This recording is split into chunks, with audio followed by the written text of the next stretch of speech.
Hello students, मैं अंजलि पयाल स्वागत करती हूं आपका आईसीटी वर्चुअल क्लासरूम देहरादून से। कैसे हैं आप सब लोग? उम्मीद करती हूं आप सब लोग अच्छे होंगे और अपनी लाइफ में बहुत बेहतर कुछ कर रहे होंगे। आज हम बात कर रहे हैं क्लास 6 के साइंस की, और जैसा कि आपका चैप्टर 11 यहाँ पर चल रहा है, एयर अराउंड अस, यानी हमारे चारों ओर जो वायु है उसकी बात हो रही है। तो वायु क्या था, वायु में कौन कौन से कंपोजिशन हैं, क्या क्या आपने पढ़ा है लास्ट सेशन में, उसके बारे में बात करेंगे। कुछ क्वेश्चन आपसे पूछूंगी, उनके आंसर्स आपको करने हैं। ओके, चलिए माइक ले लीजिए जल्दी से।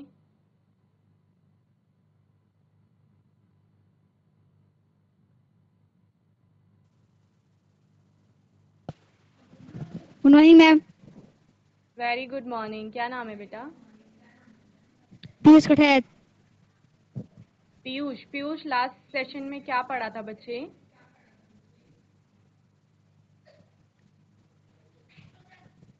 नाइट्रोजन। लास्ट क्लास नाइट्रोजन के बारे में पढ़ा था। और लास्ट क्लास में थे आप?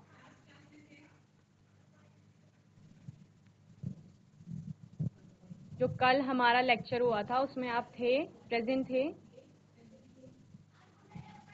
Carbon dioxide.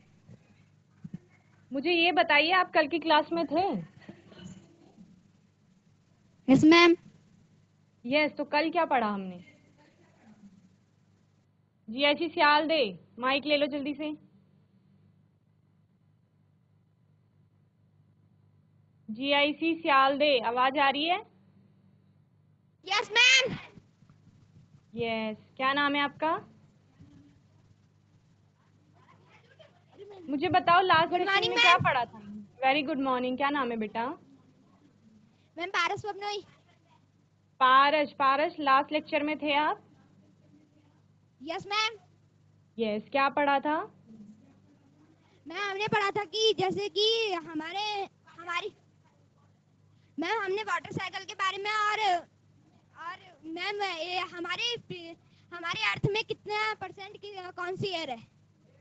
Very good. और मैम एयर कंपोजिशन।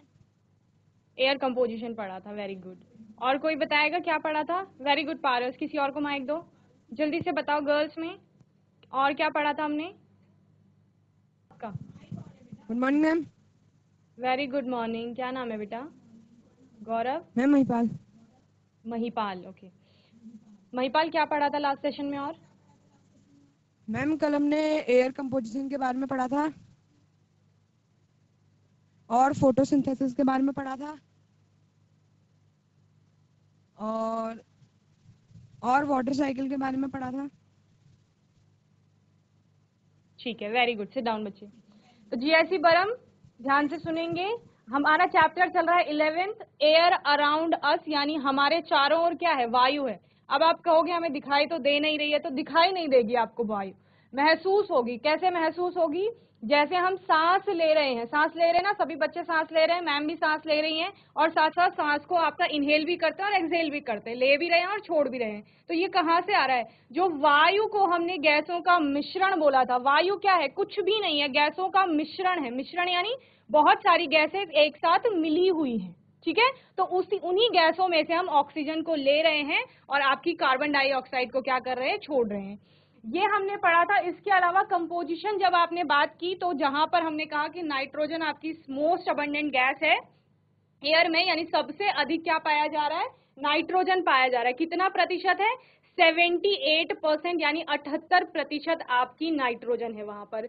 20.9% या लगभग 21% आपकी क्या है? ऑक्सीजन है, और कार्बन डाइऑक्साइड आपकी 0.03% वहां पर प्रेजेंट है। ठीक है, ये तो बात हो गई कंपोजिशन की, एयर में और क्या क्या है। इसके अलावा वाटर ड्रॉपलेट्स होती हैं, आपका जलवाष्प होता है, वाटर वेपर्स होती हैं, ठीक है ना? तो ये पूरी वायु की संरचना थी। उसके बाद हमने बात की ऑक्सीजन की। ऑक्सीजन आपका इंपॉर्टेंट है क्योंकि हमारे श्वसन में वो काम में आ रहा है। तो हमने ऑक्सीजन के बारे में क्या पढ़ा था? ऑक्सीजन आपकी क्या है? एक तो आप श्वसन में ले रहे हैं। जब हम इतने सारे लोग, देखो कितने सारे बच्चे सियालदे में बैठे हैं, कितने सारे बरम में हैं, कितने पीपली में हैं, अगस्त्य मुनि में है, इतने सारे बच्चे बैठे हैं, और इतने सारे लोग हम यहाँ पर हैं। इतना मतलब कितनी सारी जनसंख्या है, पूरी अर्थ की बात करें तो कितने सारे लोग हैं, और कितने सारे आपके एनिमल्स हैं। सारा ऑक्सीजन को अगर श्वसन में ले रहे हैं तो वो खत्म क्यों नहीं हो रही है? आ कहां से रही है इतनी ऑक्सीजन? तो उसका जो प्रतिस्थापन हो रहा है वो कहां से हो रहा है? तो जैसे हमें महिपाल ने और लास्ट सेशन में भी उन्होंने बताया था कि फोटोसिंथेसिस ऐसी प्रक्रिया है जहां पर ऑक्सीजन आपका बन रही है, ठीक है ना। क्या होता है, सूर्य के प्रकाश की उपस्थिति में, सनलाइट की प्रेजेंस में आपका क्या होता है, या और क्लोरोफिल की प्रेजेंस, यानी जो ग्रीन प्लांट्स होंगे आपके, क्लोरोफिल का मतलब ग्रीन प्लांट्स, क्लोरोफिल किसमें होता है, जो हरे पौधे या पेड़ होते हैं उनमें आपका क्लोरोफिल प्रेजेंट होता है। तो उन दोनों की उपस्थिति में कार्बन डाइऑक्साइड और वाटर के साथ रिएक्शन करके जो आपका प्लांट होता है वो अपना खाना स्वयं बनाता है, ठीक है ना, अपने भोजन का निर्माण करता है। इसी को आपका प्रकाश संश्लेषण कहा जाता है। मैंने बताया था प्रकाश, फोटो का मतलब ही क्या होता है, प्रकाश यानी कि लाइट, जो कि कहां से, सनलाइट, सन से आ रही है। तो यानी दिन में हो रहा है ये सब। सूर्य का प्रकाश कब है, दिन में। तो रात में फोटोसिंथेसिस नहीं होगा। तो रात में क्या होगा, तो रात में आपके जो प्लांट्स होंगे वो ऑक्सीजन को इनहेल करेंगे, यानी ऑक्सीजन को लेंगे और आपका क्या बोलेंगे, कार्बन डाइऑक्साइड को एलिमिनेट करेंगे, ठीक है। तो वहां पर कार्बन डाइऑक्साइड बन रही है, ये भी बताया था। और क्या बताया था कि जैसे हमें कहा जाता है कि रात के समय पेड़ों के आसपास नहीं रहना है, उनके नीचे नहीं बैठना है, तो वो किस लिए कहा जा रहा है, क्योंकि उसके आसपास की जितनी भी ऑक्सीजन है वो पेड़ ले लेगा, तो वहां पर ऑक्सीजन की क्या हो जाएगी, कमी हो जाएगी। तो हमें भी तो ऑक्सीजन चाहिए, तो हमें श्वसन में वहां पर क्या होगी, प्रॉब्लम्स होंगी। क्यों, क्योंकि ऑक्सीजन की कमी हो गई है वहां पर। तो ऑक्सीजन कहाँ से आ रही है, प्रकाश संश्लेषण से आ रही है, जो दिन में हो रही है। वहीं पर दिन में आपका जो पादप होते हैं वो ऑक्सीजन को ग्रहण भी करते हैं ग्लूकोज को तोड़ने के लिए। ये सारा मैंने आपको लास्ट सेशन में बताया था। इसके बाद हमने बात की थी बादलों की, कि बादल क्या है। अब वायु हमें दिख रही है, वायु के अलावा क्या है हमारे आसपास, आसमान में हमें बादल दिखते हैं। तो बादल बेसिकली क्या है, तो जितना भी जल वाष्प यानी पानी जो आपका वाष्पीकृत हुआ है अर्थ से, धरती की सतह से जितना भी पानी आपका भाप बन के उड़ा है वो आसमान में जाकर संघनित हो जाता है, वायु के साथ मिलकर के क्या बना लेता है, आपका बादलों का निर्माण कर लेता है, ठीक है। तो दो प्रक्रियाएं मैंने आपको यहाँ पर बताई थी, एक वाष्पीकरण की, दूसरा संघनन की। एक इवेपोरेशन हो गया और एक आपका कंडेंसेशन हो गया। चलो बताओ मुझे क्या होता है इवेपोरेशन और कंडेंसेशन क्या है, जल्दी से माइक लीजिए।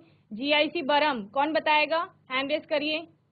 ये तो हमने पहले भी पढ़ा है, जब हम सेपरेशन पढ़ रहे थे ना, वहां पर भी हमने इवेपोरेशन की बात की।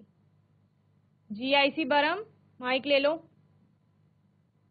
बात करेंगे मुझसे। वाष्पीकरण क्या होता है, यानी इवेपोरेशन किसे कहा जाता है, और दूसरा है आपका कंडेंसेशन यानी संघनन किसे कहा जाता है। चलो सियालदे ले लो आप mic. Hello, good morning ma'am. Good morning, क्या नाम है बेटा? Ma'am my name is Tushar Pant. Tushar, Tushar हमें बताएंगे इवेपोरेशन क्या होता है, व्हाट इज इवेपोरेशन। मैम जब वो सूरज का प्रकाश पानी के ऊपर पड़ता है तब वो उस पानी की जो भाप होती है वो ऊपर आसमान में जाती है, उसे इवापोरेशन कहते हैं। वेरी गुड, हम वेरी गुड बच्चे, इसको इवेपोरेशन कहा जाता है। क्या सिर्फ सूर्य की प्रकाश के कारण ही इवेपोरेशन हो रहा है? घरों में आपने इवेपोरेशन को होते हुए देखा है घर में? यस मैम, जब हम पानी को गर्म करते हैं तब उसकी भाप जो होती है वो आसमान, वो भाप बन जाती है, तो वो भी आपका इवेपोरेशन है, ठीक है। Very good Yes, Tushar, ma'am. Sit down बच्चे। तो बेसिकली इवेपोरेशन या वाष्पीकरण जिसे आप कह रहे हैं वो क्या है? तो वाष्पीकरण एक ऐसी घटना है, सूर्य का प्रकाश, हमें तुषार ने बताया कि सूर्य का प्रकाश पड़ रहा है, यानी कि आपका टेम्परेचर रेज कर रहा है, टेम्परेचर बढ़ रहा है आपका। तो यहाँ पर वाष्पीकरण की बात हो रही है। वाष्पीकरण बेसिकली क्या है, जैसे तुषार ने बताया, कुछ नहीं हो रहा है, सूर्य का प्रकाश यानी तापमान बढ़ रहा है, गर्मी हो रही है, ठीक है ना। पानी आपका गर्म होता है और गर्म होने के बाद धीरे धीरे भाप में बदलना शुरू करता है, यही आपका सिंपली वाष्पीकरण है। और ऐसा ही कुछ बादलों के निर्माण की प्रक्रिया में होता है, ठीक है ना। जितना भी आपका वाटर है जो अर्थ पर है, प्रेजेंट है, जितना भी जल है धरती की सतह में, चाहे वो समुद्र में है, आप महासागरों की बात करते हैं, आप नदियों की बात करते हैं, तालाब की बात करते हैं, झील की बात करते हैं, कहीं पर भी वो पानी उपस्थित है, उस पर सूर्य का प्रकाश पड़ रहा है, वो पानी आपका गर्म हो रहा है और धीरे धीरे भाप में बदलना, यानी आपका वाटर वेपर में कन्वर्ट होना शुरू कर रहा है। तो वाटर जो यहाँ पर था वो लिक्विड स्टेट में था, यानी द्रव अवस्था में था। मैंने आपको द्रव अवस्था पहले बताई है। देन क्या हो रहा है, तापमान बढ़ने से, पहले जैसे आप बर्तन को गैस पर रखते हो, गैस को ऑन करते हो, तो उससे भी क्या होता है, पानी गर्म होता है, उसका तापमान बढ़ता है और उसके बाद वो आपका गैसियस स्टेट में जा रहा है, यानी कि गैसीय अवस्था में जा रहा है। किसमें कन्वर्ट हो रहा है, जिसको आप भाप बोल रहे हैं, स्टीम बोल रहे हैं, वेपर बोल रहे हैं या वाष्प बोल रहे हैं। तो आपका जल जो है वाष्प में या जलवाष्प में परिवर्तित हो रहा है तापमान बढ़ने के कारण। इसी को आपका क्या कहा जाता है, वाष्पीकरण कहा जाता है। ठीक है, अब मुझे बताइए कंडेंसेशन क्या होता है, संघनन जिसे कहा जाता है। चलो माइक ले लो, जीआईसी सियाल दे, महिपाल, तुषार, पीयूष, पारस, इनके अलावा कोई और माइक ले जल्दी से। कंडेंसेशन किसे कहा जाता है?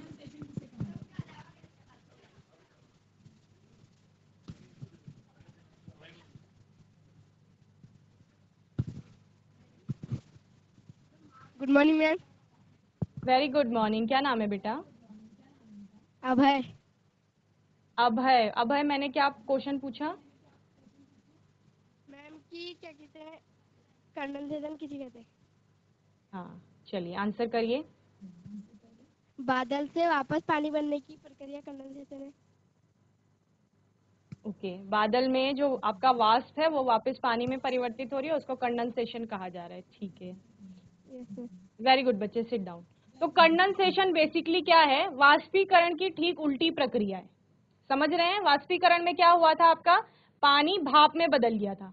आपने कभी देखा है कि बर्तन में जब पानी गर्म होता है, आप उसमें ढक्कन रख देते हैं, तो ढक्कन के नीचे, जबकि वो ढक्कन आपका पानी को टच नहीं कर रहा होता है, पानी को नहीं छू रहा होता है, फिर भी ढक्कन के नीचे छोटी छोटी वाटर ड्रॉपलेट्स आपको दिखाई देती हैं, पानी की बूंदें दिखाई देती हैं। तो वो पानी की बूंदें वहां कहां से आई? वो आपकी संघनित होकर के जो वाटर वेपर बन गई थी, वो संघनित हुई और उन्होंने पानी की बूंदों का रूप ले लिया। यानी कि क्या हुआ, पानी जो उबल रहा था आपका, उसने क्या किया, वाष्प बनाई। वाष्प आपकी ढक्कन से टकराई, जो भाप थी वो क्या हुई, ढक्कन से टकराई। यानी कि ढक्कन क्या है, प्रेशर है, वहां पर प्रेशर अप्लाई कर रहा है। इसके अलावा ढक्कन का टेम्परेचर भी कम हो सकता है, यानी तापमान कम होगा। तो उस ढक्कन से टकराने के बाद वो जो भाप थी वो वापस पानी की बूंदों में बदल गई और वो इसी प्रक्रिया को आपका क्या कहा जाता है, कंडेंसेशन या संघनन कहा जाता है। ठीक है, तो यहाँ पर दो प्रक्रम आपके चल रहे हैं। एक इवेपोरेशन के कारण पानी जो आसमान में गया, जिसने बादलों का रूप लिया और फिर वो वहां पर वाटर ड्रॉपलेट्स की फॉर्म में आ गया, इसी को एक इवेपोरेशन हो गया, दूसरा क्या हो गया, कंडेंसेशन हो गया। तो कोरिलेट करके पढ़ेंगे। अगर वाष्पीकरण समझ में आ गया, वाष्पीकरण क्या है, सूर्य का प्रकाश पड़ना या गैस ऑन करने के बाद वाष्पीकरण हो रहा है। दैट मीन्स कि आपका तापमान बढ़ाने से वाष्पीकरण हो रहा है। जब आप तापमान बढ़ा रहे हो, ऊष्मा दे रहे हैं किसी चीज को, आपके लिक्विड को, तो वो क्या हो रहा है, भाप में या वाष्प में परिवर्तित हो रहा है।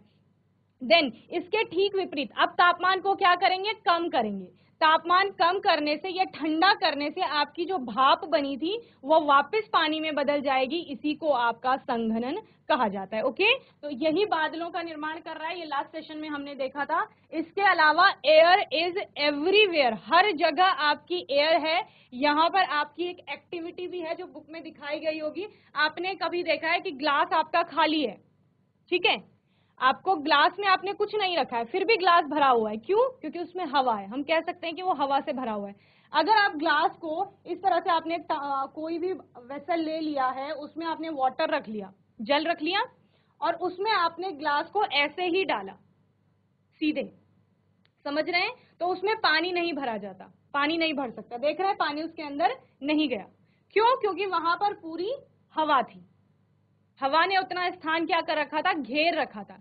इसके बाद आप क्या करते हैं, उसको थोड़ा, ये जो टम्बलर है आपका या ग्लास है, उसको आपने थोड़ा सा तिरछा किया।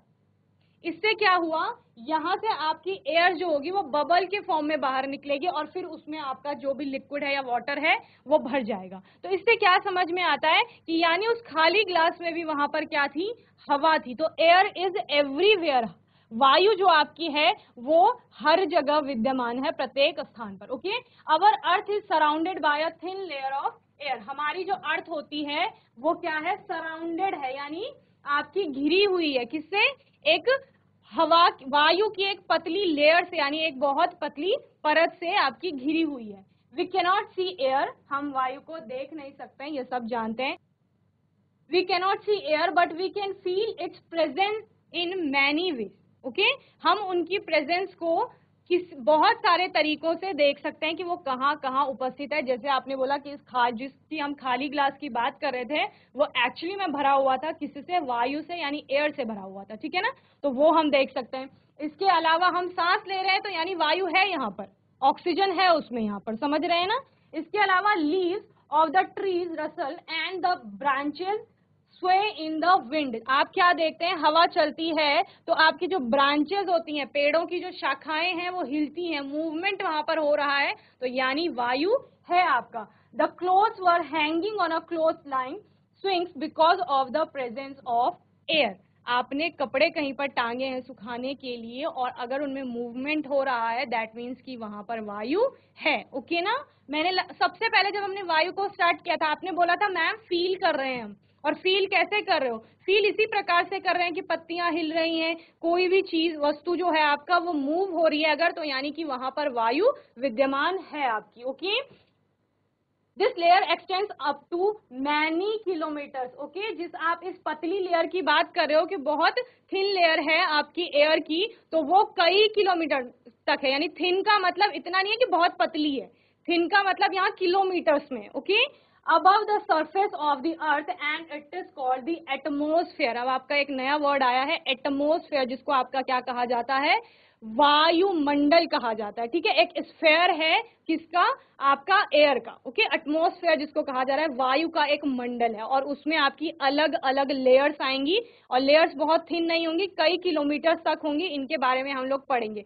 तो एयर इज एवरीवेयर। आपकी बुक में जितनी भी एक्टिविटीज है उनको ढंग से पढ़ लेंगे, हम यहाँ पर भी आपको एक्टिविटीज बताएंगे जिनके थ्रू आपको समझ में आएगा कि कहाँ कहाँ आपकी एयर है। मैंने बोला आपने खाली ग्लास लिया, सबको खाली दिख रही है, लेकिन उसमें क्या है, वायु है, और जब आपने ये वाली एक्टिविटी की, ये वाला क्रियाकलाप अपनाया, तो आपको समझ में आया कि हाँ वहां पर एयर थी। और इसके अलावा पेड़ हिलते हुए दिख रहे हैं, पत्तियां हिलती हुई दिख रही हैं, आपको कपड़े आपने कहीं पर रखे हुए हैं सुखाने के लिए, वो हिलते हुए दिख रहे हैं, कोई भी चीज में मूवमेंट हो रहा है तो यानी वायु के कारण हो रहा है। ओके, इसके अलावा हमने बोला जो हम लेयर की बात कर रहे हैं एयर की, वो कई किलोमीटर तक होगी अर्थ के ऊपर, और जो इसका पूरा आपका, इसको क्या कहा जाएगा, एटमॉस्फेयर के अंदर आप इसको पढ़ेंगे। ओके, हैंड रेस करो, इतना समझ में आ गया यहां तक।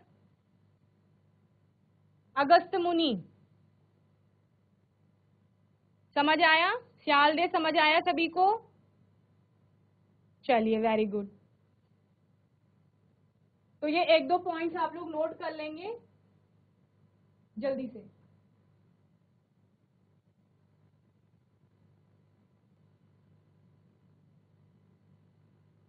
चलिए आगे चलते हैं।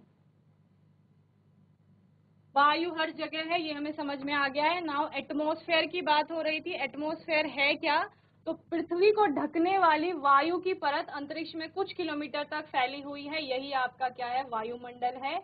यानी स्पेस में, जिस स्पेस की हम बात करते हैं वहां तक जो आपकी वायु कहाँ से, अर्थ की सरफेस से ऊपर से लगा करके, तो यहाँ से लेकर के अर्थ की सरफेस से लेकर के और स्पेस तक की हम बात कर रहे हैं, वहां तक कई किलोमीटर तक आपकी जो ये वायु की परत है पूरी, ये फैली हुई है, और इसी को आपका क्या कहा जाता है, वायुमंडल कहा जाता है। ठीक है, तो इस प्रकार की लेयर्स हैं आपकी वायुमंडल में। जैसे सबसे पहले ये आपकी अर्थ हो गई जहां पर हम हैं, ये हम अगस्त्य मुनि में है, यहाँ पर हम सियालदे में है, यहाँ हम देहरादून में है, यहाँ बरम में है। तो इस प्रकार से ये आपकी अर्थ है, इसके ऊपर आपका क्षोभ मंडल आएगा, समताप मंडल आएगा, मध्य मंडल आएगा, उसके बाद आपका आयन मंडल आएगा, देन बहिर्मंडल आएगा। ठीक है, तो ये सारी क्या है, लेयर्स हैं आपकी, जिन परतों की आप बात कर रहे थे ना, ये पूरा वायुमंडल है।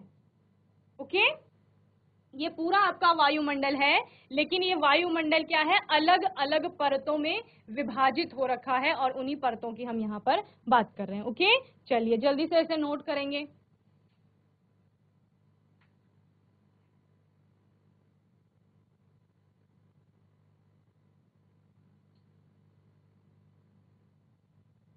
चलिए सियालदे जल्दी से माइक ले लो,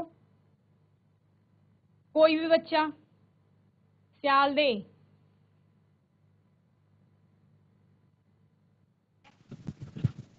good morning ma'am. Very good morning. क्या नाम है बेटा? Ma'am Yogesh. Yogesh. Yes ma'am. Yogesh, क्या क्या पढ़ा आज के सेशन में? मैम लेयर ऑफ अर्थ और ऑक्सीजन और नाइट्रोजन और कंपोजिशन ऑफ लेयर और वायु के मंडलों के बारे में। आपने अर्थ की लेयर्स के बारे में नहीं देखा, आपने एटमॉस्फेयर की लेयर के बारे में देखा, यानी वायुमंडल जिसे कहा जा रहा है उसकी लेयर्स के बारे में हम लोगों ने पढ़ा, ठीक है ना? Yes ma'am. यस। और क्या Yes, पढ़ा? ma'am. कंडेंसेशन और इवेपोरेशन समझ आया? Yes ma'am.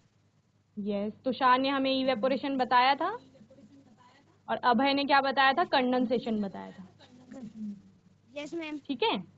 कंपोजिशन आप पढ़ ही रहे हैं कितने दिनों से। चलिए, मैम आप बहुत वेरी गुड बच्चे, थैंक यू। आपको पढ़ाई करते रहनी है ऐसी, ठीक है ना? Yes ma'am. चलिए सिट डाउन बच्चे। तो सभी को समझ आया? हैंड रेस करो जितना आज पढ़ाया गया है। चलिए वेरी गुड। होमवर्क में क्या करना है? मुख्य घटक तो आपको पता ही है वायु के, इसके अलावा एयर एज अ मिक्सचर, मिश्रण के रूप में आपको वायु भी पता ही है।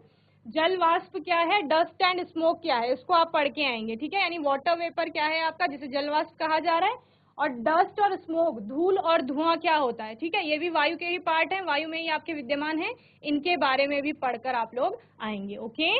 और मैं उम्मीद करती हूँ आज का सेशन आपको अच्छे से समझ में आया होगा, और हमेशा की तरह जीआईसी सियालदे ने बहुत अच्छे से आंसर किया है, साथ ही जीआईसी पीपली के बच्चों ने आंसर किया। इसी तरह से पढ़ाई करते रहनी है, और जब भी प्रश्न पूछे जाएंगे अच्छे से आंसर करना है। और तब तक के लिए आईसीटी वर्चुअल क्लासरूम से जुड़ने के लिए धन्यवाद।